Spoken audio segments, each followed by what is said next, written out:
Sa pinakahuling ulat mula sa West Philippine Sea, kinumpirma ng Armed Forces of the Philippines na isang Chinese Coast Guard boat ang sinubukang lumapit sa nagsisilbing forward naval outpost ng Pilipinas na nakasadsad sa Ayungin Shoal, ang BRP Sierra Madre.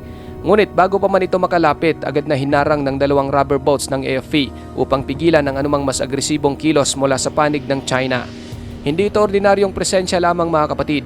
3 Chinese boats na may mounted armaments ang nakita sa lugar at nagsagawa rin ang China Coast Guard ng water cannon exhibition bilang malinaw na pagpapakita ng puwersa. Sa parehong araw, isang barko rin ng China ang naglatag ng lambat sa timog silangang bahagi ng shoal, bagay na posibleng hadlangan ang pagpasok ng mga supply vessel ng Pilipinas. Bukod sa mga barko, nakapansin din ng AFP ng isang Chinese Unmanned Aerial Vehicle o UAV at isang rotary aircraft na lumilipad sa paligid ng Ayungin. Ipinapakita nito na hindi lamang surface presence ang pinapalakas ng Beijing, kundi maging ang kanilang airborne surveillance. Sa pamagitan ng drone at helicopter, mas nakikita ng China ang galaw ng mga Pilipino at mas nakukontrol ang operational picture sa lugar. Sa kabuuan, iniulat ng AFP na mayroong 5 China Coast Guard vessel na suportado ng 11 rigid hull inflatable boats at fast boat at 9 na maritime militia vessels ang namataan sa paligid. Ang ganitong dami ng barko ay hindi basta simpleng patrol lamang, kundi malinaw na coordinated deployment upang ipakita na hawak ng Beijing ang kontrol sa Ayungin Shoal. Mahalagang tandaan na ang Ayungin Shoal ay bahagi ng Exclusive Economic Zone o EEZ ng Pilipinas, alinsunod sa United Nations Convention on the Law of the Sea o UNCLOS. Pinagtibay pa ito ng 2016 arbitral ruling na nagsabing walang batayan ang malawak na 9-line claim ng China. Ngunit hanggang ngayon, patuloy na binabaliwala ng Beijing ang ruling na ito at mas pinapalakas pa ang kanilang presensya sa dagat. Ayon sa tagapagsalita ng AFP Public Affairs na si Colonel Cerces Trinidad, ang lahat ng ito ay napatunayan sa pamamagitan ng visual validation ng mga tropa sa BRP Sierra Madre at iba pang monitoring systems ng militar. Aniya, malinaw na pinapakita ng mga obserbasyon na tumataas ang antas ng agresyon ng China at sinusubok nitong baguhin ang status quo sa Ayungin.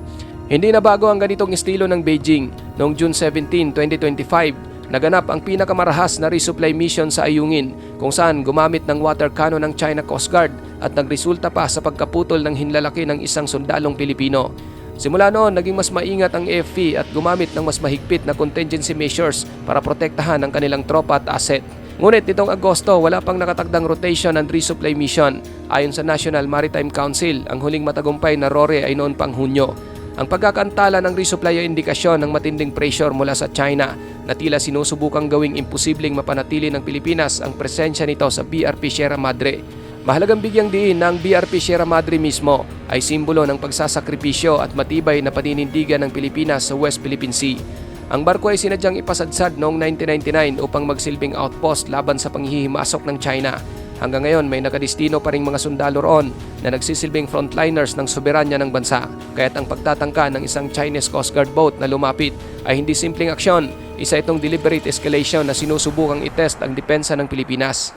Kung hindi agad hinarang ng AFP rubber boats, posible sanang magkaroon ng direct boarding attempt o close confrontation na maaring magdulot ng mas malalang insidente. Para sa maraming eksperto, ang agresyon ng China sa Ayungin ay bahagi ng mas malawak na estratehiya na tinatawag na Exclusion Zone Enforcement. Nakita na rin ito sa Panatag Shoal, kung saan sinusubukan ng Beijing na ipagbawal ang mga Pilipinong mangingisda sa lugar na dapat ay shared traditional fishing ground. Sa madaling salita, unti-unting itinatayo ng China ang de facto control kahit walang legal na basihan.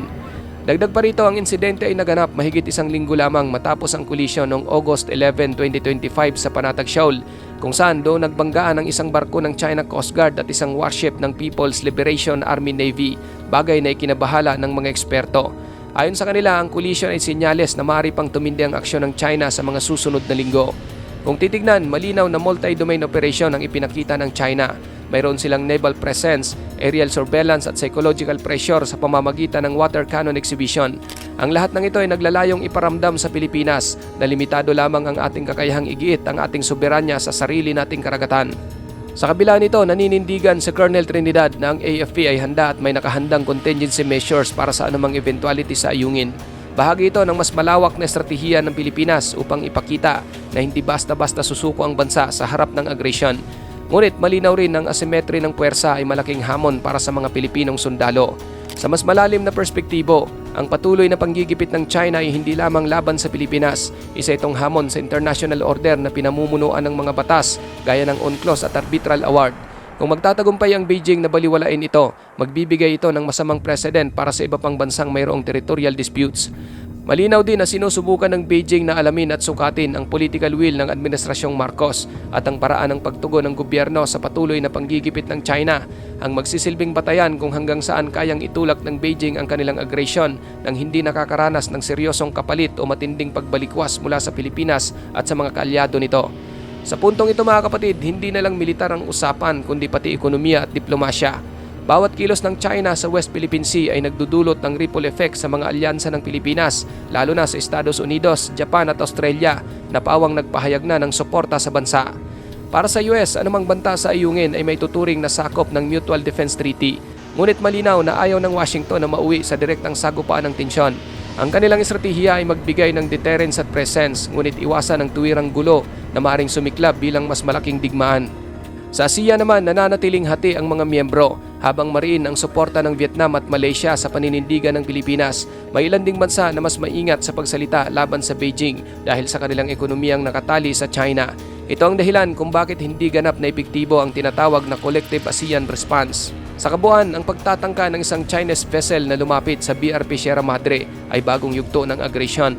Pinapakita nitong hindi lamang simpleng harassment ang ginagawa ng China, kundi aktwal na pagsubok kung hanggang saan kayang ipagtanggol ng Pilipinas ang kanyang outpost. Ito rin ay malinaw na mensahe na hindi susuko ang Beijing kahit pa malinaw na natalo sila sa korte noong 2016. Habang tumitindi ang tensyon, lumalabas na hindi lamang ito laban ng militar kundi laban ng buong sambayanan. Ang tanong ngayon, hanggang kailan may pagpapatuloy ng Pilipinas ang strategic patience sa harap ng aggression at hanggang saan kayang isugal ng China ang kanilang impluensya bago tuluyang sumabog ang sigalot. Ikaw kapatid, ano ang masasabi mo sa videong ito? Para sa iyong opinion, i-comment mo na yan sa ating comment section sa ibaba. At kung nagustuhan mo naman ang videong ito, paiwan naman ako ng like at pasubscribe na rin sa ating munting channel.